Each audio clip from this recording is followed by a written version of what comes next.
ಹೆಣ್ಣಿಗೆ ಸೀರೆ ಚಂದ, ಸೀರೆಗೆ ಕುಚ್ಚು ಅಂದ, ಕುಚ್ಚಾಕಿದ ಸೀರೆಯ ಅಂದವೇ ಬೇರೆ. ಈ ಮಾತು ಈಗ ಎಲ್ಲಾ ಮಹಿಳೆಯರು ಒಪ್ಪುವಂತದ್ದೇ. ಸೀರೆ ಪ್ರಿಯ ಮಹಿಳೆಯರಿಗೆ ಕುಚ್ಚು ಹಾಕಿಸುವುದು ಅಂದ್ರೆ ಎಲ್ಲಿಲ್ಲದ ಖುಷಿ. ಹೀಗಾಗಿ ವಿಭಿನ್ನವಾಗಿ ಕುಚ್ಚುಗಳ ಡಿಸೈನ್ಗಳನ್ನ ಮಹಿಳೆಯರು ಪ್ರತಿ ಬಾರಿ ಹುಡುಕುತ್ತಲೇ ಇರ್ತಾರೆ. ಡಿಸೈನ್ ಹುಡುಕುವಂತವರಿಗೆ ನಮ್ಮ ಸೀರೆ ಸಖಿಯೊಬ್ರು ಒಂದು ಬಗೆಯ ಸೀರೆ ಕುಚ್ಚು ಹಾಕಿ ತೋರಿಸ್ತಾರೆ ನೋಡಿ. ಇವತ್ತು ನಾನು ಸಿಂಪಲ್ ಆಗಿ ಒಂದು ಗ್ರ್ಯಾಂಡ್ ಲುಕ್ ಕೊಡುವಂತಹ ಸ್ಯಾರಿ ಕುಚ್ಚು ಹೇಗೆ ಹಾಕೋದು ಅಂತ ತೋರಿಸ್ಕೊಡ್ತೀನಿ. ಬೇಕಾಗಿರುವ ಸಾಮಗ್ರಿಗಳು ಸಿಲ್ಕ್ ಥ್ರೆಡ್, ಜರಿ, ಬಟನ್ ಬೀಡ್ಸ್, ನಾರ್ಮಲ್ ಸೂಜಿ ಮತ್ತು ಕತ್ತರಿ. ಈಗ ಸ್ಯಾರಿ ಕುಚ್ಚು ಹೇಗೆ ಹಾಕೋದು ಅಂತ ತೋರಿಸ್ಕೊಡ್ತೀನಿ. ಇದೇನಪ್ಪ ಅಂತ ಹೇಳಿದ್ರೆ ಸಿಲ್ಕ್ ಥ್ರೆಡ್, ಇದರಿಂದ ಹಾಕೋದ್ರಿಂದ ತುಂಬ ಚೆನ್ನಾಗಿ ಕಾಣಿಸುತ್ತೆ. ಕುಚ್ಚುಗಳು ತುಂಬ ಶೈನಿಯಾಗಿ ಕಾಣಿಸುತ್ತೆ, ಲಾಂಗ್ ಲಾಸ್ಟಿಂಗ್ ಕೂಡ ಇರುತ್ತೆ. ಅದಕ್ಕೋಸ್ಕರ ನಾನು ಇವತ್ತು ಇದನ್ನು ಹಾಕಿ ತೋರಿಸ್ತಾ ಇದ್ದೀನಿ ನೋಡಿ. ಇದು ಎಷ್ಟು ಲೇಯರ್ ಬೇಕೋ ಅಷ್ಟು ಲೇಯರ್ ಹಾಕ್ಕೊಂಡು ಸೂಜಿಗೆ ಹಾಕೋಬೇಕು. 3 ಇಂಚಿನ ಸೂಜಿ ತಗೊಂಡು ಇದಕ್ಕೆ ಥ್ರೆಡ್ ಹಾಕ್ತಿದ್ದೀನಿ. ಈ ಗೋಲ್ಡ್ ಬೀಡ್ಸ್ ನೋಡಿ ರೌಂಡ್ ಆಗಿದೆ. ಈ ರೌಂಡ್ ಶೇಪ್ನ ಆಲ್ಮೋಸ್ಟ್ ನಾವು ಯಾವಾಗಲೂ ಸ್ಯಾರಿ ಕುಚ್ಚು ಹಾಕಬೇಕಾದ್ರೆ ಸ್ಯಾರಿನ ಉಲ್ಟಾ ಸೈಡ್ ಇಡಬೇಕು. ಈ ಬೀಡ್ಸ್ನ ಬ್ಯಾಕ್ ಸೈಡ್ ಇಟ್ಟು ಸೂಜಿನ ಪುಷ್ ಮಾಡಿ ಇಲ್ಲಿಂದ ತೆಗಿಯೋಣ. ಸೂಜಿ ಬೀಡ್ಸಿಂದ ಹೊರಗೆ ತೆಗಿಬೇಕು. ಮತ್ತು ಎಷ್ಟು ಬೇಕೋ ಅಷ್ಟು ಕಟ್ ಮಾಡಿ ತೆಗ್ದ ಆಯಿತು. ಈಗ ಈ ಜರಿಯಿಂದ ನಾಟ್ ಮಾಡೋಣ ನೋಡಿ. ಎಷ್ಟು ಬೇಕೋ ಅಷ್ಟು ನೀವು ಕಟ್ ಮಾಡ್ಕೋಬೋದು. ಈ ಕುಚ್ಚು ನಾವೇನು ಥ್ರೆಡ್ ಹಾಕಿರ್ತೀವಿ ಅದನ್ನು ಗಟ್ಟಿಯಾಗಿ ಟೈಟಾಗಿ ಹಿಡಿಬೇಕು. ಈ ಥರ ಇಟ್ಕೊಂಡು ಬ್ಯಾಕ್ ಸೈಡಿಂದ ಥ್ರೆಡ್ನ ಹಿಡ್ಕೊಂಡು ಕವರ್ ಮಾಡಬೇಕು. ಈ ಥರ ಟ್ವಿಸ್ಟ್ ಮಾಡಿ ಕವರ್ ಮಾಡಿ ನಾಟ್ ಹಾಕಬೇಕು.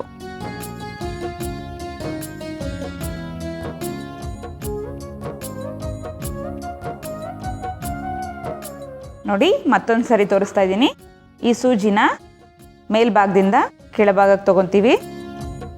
ಆಮೇಲೆ ಅದೇ ಸೂಜಿಗೆ ನಾವು ಚೂಸ್ ಮಾಡಿರೋಂತಹ ರೌಂಡ್ ಬೀಟ್ನ ತಗೊಂಡು ಒಳಗಡೆ ಹಾಕೋಣ. ಮತ್ತು ಬ್ಯಾಕ್ ಸೈಡಿಂದ ತೆಗೆದು ನಮಗೆ ಎಷ್ಟು ಉದ್ದ ಬೇಕೋ ಅಷ್ಟು ಉದ್ದ ನೋಡಿ ಅದನ್ನು ಕಟ್ ಮಾಡಿ ತೆಗೆದು ಬಿಡೋಣ. ಮತ್ತು ಈ ಜರಿ ನಮಗೆ ಬೇಕಾದಷ್ಟು ಉದ್ದ ಕಟ್ ಮಾಡಿ 2 ಲೇಯರ್ಸ್ ತೊಗೊಂಡ್ರೆ ಸ್ಟಿಫ್ನೆಸ್ ಸಿಗುತ್ತೆ, ನಮ್ಗೆ ಹಾಕೋದಕ್ಕೂ ಈಸಿ ಆಗುತ್ತೆ. 1 ಲೇಯರ್ ಅಂದರೆ ಸ್ವಲ್ಪ ಜಾರಿಕೆ ಆಗುತ್ತೆ. ಹಿಂಗೆ ಬ್ಯಾಕ್ ಸೈಡಿಂದ ಹಿಡಿದುಕೊಂಡು ಥ್ರೆಡ್ನ ಬ್ಯಾಕ್ ಸೈಡ್ ಇಟ್ಕೊಂಡು ಟ್ವಿಸ್ಟ್ ಮಾಡಬೇಕು.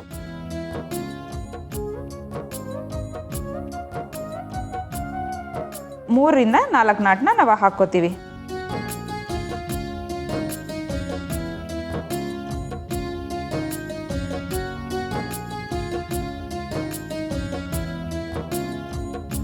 ನೋಡಿ ಇಲ್ಲಿಂದ ನೋಡಿದ್ರೆ ಏನೂ ಕಾಣಿಸೋದಿಲ್ಲ, ಬರೀ ಪ್ಲೈನ್ ಕಾಣಿಸುತ್ತೆ. ಅದೇ ನೋಡಿ ಫ್ರಂಟ್ ನೋಡಿದ್ರೆ ತುಂಬ ಲುಕ್ಕಾಗಿ ಕಾಣಿಸುತ್ತೆ. ನಾರ್ಮಲ್ ನಾವು ಕ್ರೋಶಾ ಕುಚ್ಚಿಗೆ ಏನಂದರೆ ಈ ಥ್ರೆಡ್ ಬಿಟ್ಟಿರ್ತಾರಲ್ಲ ಇದರಲ್ಲಿ ಕುಚ್ಚು ಹಾಕ್ತೀವಿ. ಅದಲ್ಲದೆ ಈಗ ಸ್ಯಾರಿಗೆ ನಾಟ್ ಮಾಡಬೇಕು ನಾವು. ಈ ಬಟನ್ನ ಇಲ್ಲಿ ಹಾಕಿ ಇಷ್ಟೇ ಇದನ್ನು ಕಟ್ ಮಾಡೋದು. ಈ ಜರಿಯಲ್ಲಿ 2 ಲೇಯರ್ ಮಾಡಿ ಕವರ್ ಮಾಡೋದು ನೋಡಿ. ಈ ಥರ ನಾಟ್ ಮಾಡಿದಾಗ ಹಳೆ ಸ್ಯಾರಿಗಳಿಗೂ ಹೊಸ ಲುಕ್ ಕೊಟ್ಟಂಗೆ ಆಗುತ್ತೆ.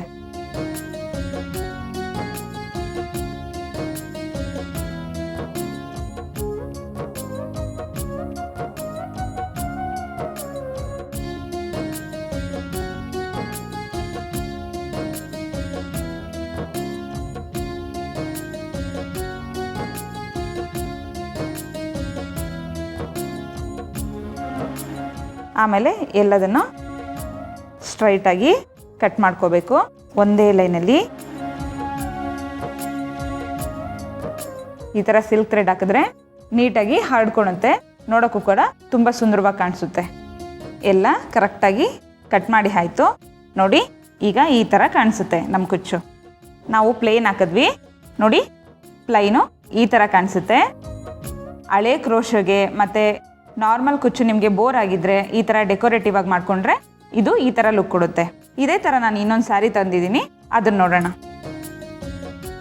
ಮೆರೂನ್ ಮತ್ತು ಗೋಲ್ಡು ಆಲ್ಮೋಸ್ಟ್ ಎಲ್ಲ ಮದುವೆಗಳಿಗೂ ರಿಸೆಪ್ಷನ್ಗೆ ಯೂಸ್ ಮಾಡ್ತಾರೆ ನೋಡಿ. ಈ ಥರ ಬೀಡ್ಸ್ ಎಲ್ಲ ಹಾಕಿ ಕುಚ್ಚು ಮಾಡಿದ್ರೆ ರಿಸೆಪ್ಷನ್ಗೆ ಕಾಣೋ ಥರ ಸ್ಯಾರಿ ಉಡೋದ್ರಿಂದ ಕುಚ್ಚು ಕೂಡ ತುಂಬಾ ಚೆನ್ನಾಗಿ ಕಾಣಿಸುತ್ತೆ.